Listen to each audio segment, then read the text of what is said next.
محبوب کائنات صلی اللہ علیہ وسلم سے اپنی محبت اور عقیدت کا اظہار کریں، خود بھی درود شریف پڑھیں اور دوسروں کو بھی پڑھنے کی ترغیب دیں۔ جزاکم اللہ خیرا۔ اللہم صلی علی محمد بعدد کل داء و دواء وبارک وسلم۔ آپ نے دیکھا ہوگا کہ عام طور پر بہت سے لوگوں میں بہت سی ایسی کیفیات پائی جاتی ہیں جنہیں عمومی طور پر بیماری خیال ہی نہیں کیا جاتا۔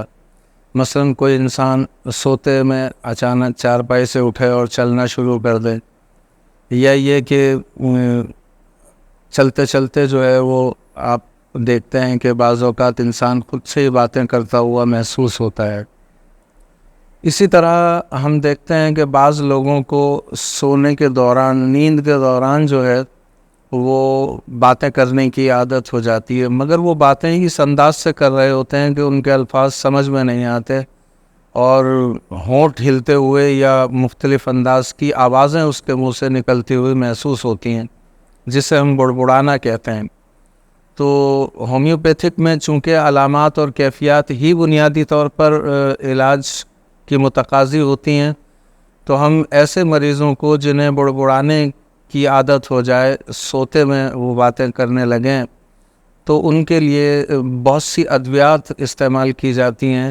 مثلا رسٹاسک ہے، اسٹرامونیم ہے، یا اسی طرح سے میورٹک ایسڈ ہے، یا اور بھی دیگر ادویات ہیں جو ہم اس کیفیت کے لیے استعمال کرتے ہیں۔